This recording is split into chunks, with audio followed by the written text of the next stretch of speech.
All right, this is part 3, and this is the final section of the LP1 seminar. We're going to talk about training and development to start with. Effective training and development programs are linked directly to overall business strategy. We wouldn't just throw someone into a room and say, go meet our strategy. We wouldn't expect a new employee who has no training in the organization at all to understand our strategy, much less know how to perform the job that we need them to perform in order to fulfill our strategies. So it's very important that we develop training programs, and there are several key steps to do this. The first is to analyze organizational needs, identify skill gaps, prioritize the training, plan and deliver using various sources, and to ensure commitment to training goals throughout the organization.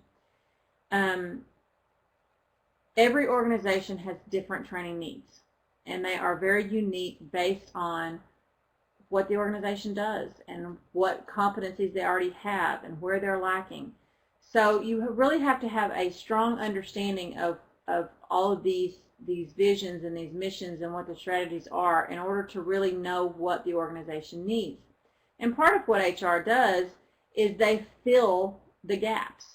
If there's an opening in a department and you need a person who can operate a lathe, then HR is going to find the person that knows how to operate that particular lathe, hopefully, or someone who can be trained to do that job.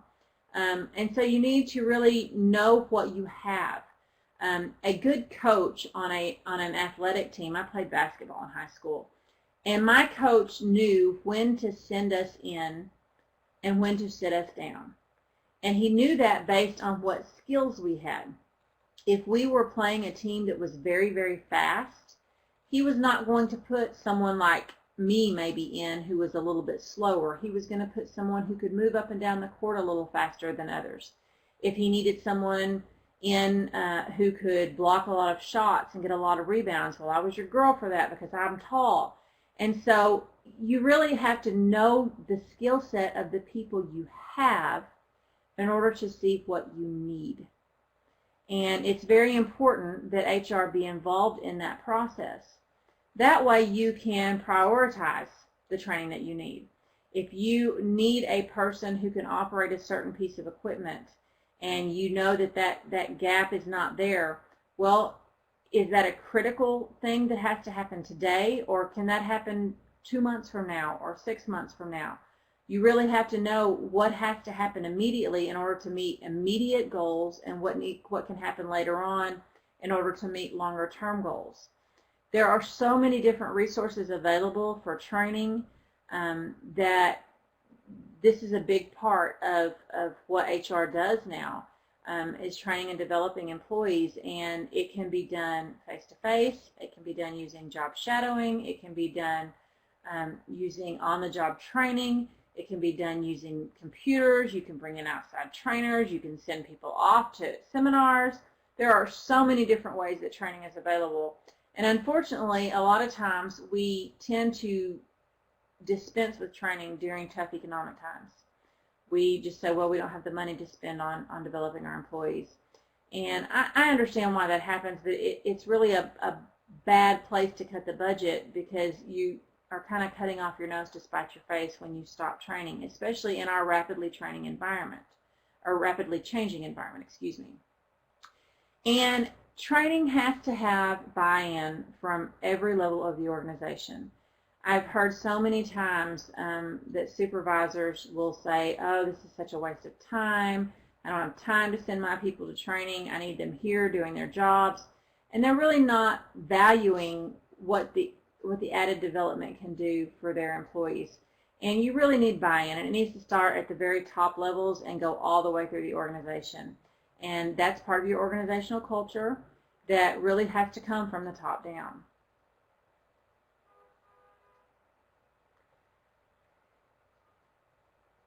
In order to be effective and to meet organizational strategies, you have to do so within the law.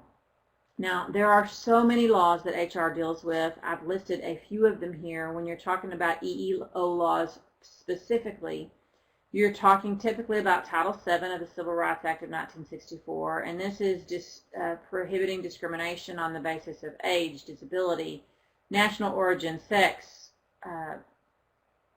did I say gender? I guess sex is gender, race, pregnancy, genetic information, sexual harassment is covered in this, equal pay is covered in this, and all of these things are very, very important because if you fall short in an organization, you are less likely to be able to achieve your strategic goals.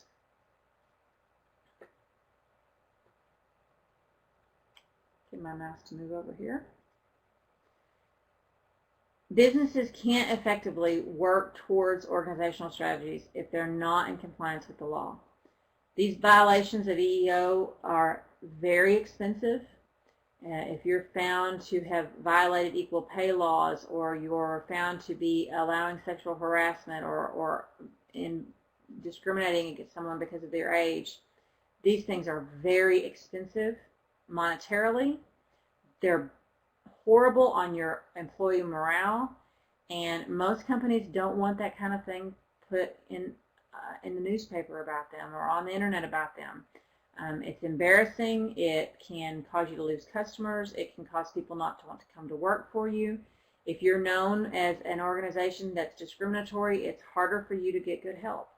So these are things that HR has to be on top of all the time. They change.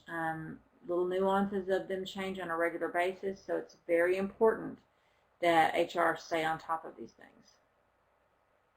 Let's talk a little bit about diversity again. Businesses that recruit from a diverse workforce are better able to find the best and brightest talent needed to compete in an increasingly competitive economy.